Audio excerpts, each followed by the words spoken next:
Ever left a meeting thinking, man, I'll never get that hour back? Me too. I'm Jared Pettigrew, and according to Google Calendar, I've spent 16 hours a week in meetings over the last year. That's 2 full days a week in meetings, and that doesn't even count the pop-ups. But I have a plan to fix it, and I'll share it in this video. Sitting through meetings, I started to notice a pattern. Like a coworker, let's say Morgan, calls a 1-hour meeting, and it seems simple enough by the title, Revolutionize the Kitchen Product Brainstorm Session. Okay, so we get to this meeting, and then the organizer presents an idea. The cheese grater's ripe for innovation. So we're really gonna do it, huh? And then at some point in the meeting, Morgan's gonna ask, so what do you think? Of course there's no feedback. Folks are hearing these things for the very first time in this meeting. So a little bit more time goes on, and then the next question comes up. So what ideas do you have? Once again, folks need time to process. It's only been a few minutes. But we do have that one coworker. Let's take the cheese grater and the spatula. Put the spatula as the cheese grater's handle. It's gonna be amazing. And now we're stuck with this cheese grater with the spatula as a handle.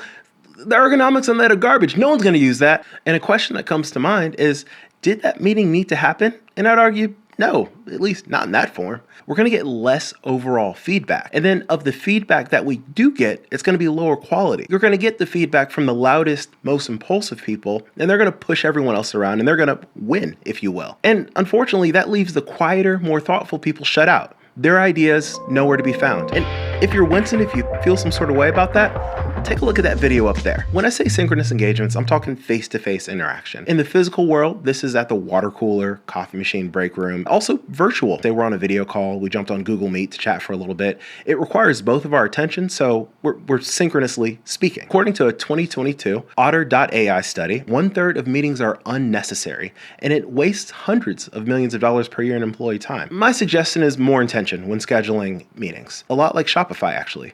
And what excites me is that Shopify is fighting this head on. So what they did is they purged all perpetual recurring meetings with more than 2 people, and then they banned all meetings on Wednesdays. Oh, after my heart here. And then they also added this calculator to their calendar application. It shows the meeting organizer price tag. And so this is based on fuzzy estimates of the salaries of those involved, the time of the meeting, and the number of attendees in the meeting. And so let's take it back to that cheese spatulator meeting.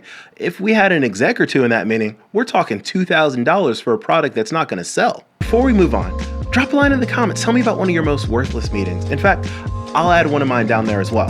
So what's the alternative? Well, we need to increase strategic asynchronous engagements. So what's an asynchronous engagement? That's chat messages, text messages, email, voicemail, video, a lot like this. Comments in software applications like, let's say, Jira, GitHub, GitLab, Google Docs. I'm sensing a little bit of resistance from you. And, you know, that's natural. You might say something like, it feels impersonal. Yeah. But frankly, this leaves more time for intentional rapport building, which is one of my favorite things. And that's going to be, say, one-on-ones or team building events. Yeah, but what about the miscommunication risk? Yes, there is a miscommunication risk. But crafting messages well is a learnable skill. And the miscommunication risk is also pretty high with synchronous engagements, but it might not be that evident until later because, once again, it takes time for folks to process the information that's hitting them like a fire hose. And so now you're starting to come around, but you think, well, hold on. Don't these well-crafted messages take a lot more time for the sender? Well, yes, they do. However, frequent iterations are going to lead to rapid skill improvement. And those early mistakes are learning opportunities. And one person spending that time to collect their thoughts is going to pay dividends. It's going to move everybody closer to a solution or to a pivot if the idea wasn't that bad. And frankly, on the other side of that, one person taking more time to collect their thoughts means that the recipients are going to spend less time really digging in and understanding what's being said. And asynchronous messages scale really, really well. It's click, click, forward the message. Also, there's a nice record of intent, so there's no need to have endless follow-on meetings. Clarification is 2 replies away. The reply from the person seeking clarification and another reply from the person who wrote the original message. Also, we have less interruptions. That means less context switching. So we have more productivity and creativity, and we have less stress and errors. This leads to better ideas because there's more time for folks to process the information and really bring their best ideas forward. All right, now, so I know you're chomping at the bit. You're thinking, hey, how can I have more intention when I'm scheduling these meetings? Thank you for asking. My rule is that I'll only schedule a synchronous engagement if A, something important has become urgent. And one thing to remember is that this is preventable.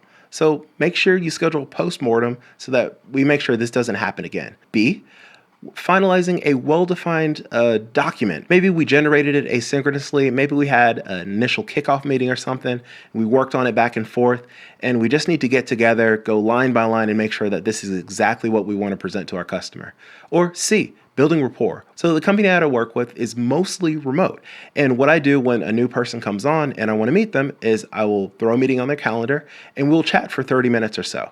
Generally, we'll continue on that relationship asynchronously through chat. Now, let's revisit that kitchen revolution scenario, but with asynchronous communication. But first, please hit the like button if you found this video helpful. It'll help other people like you find it, and it really helps the channel out. So let's revisit that kitchen revolution. Morgan sends out a well-crafted message to everyone detailing what? The Kitchen Revolution product brainstorming. Why?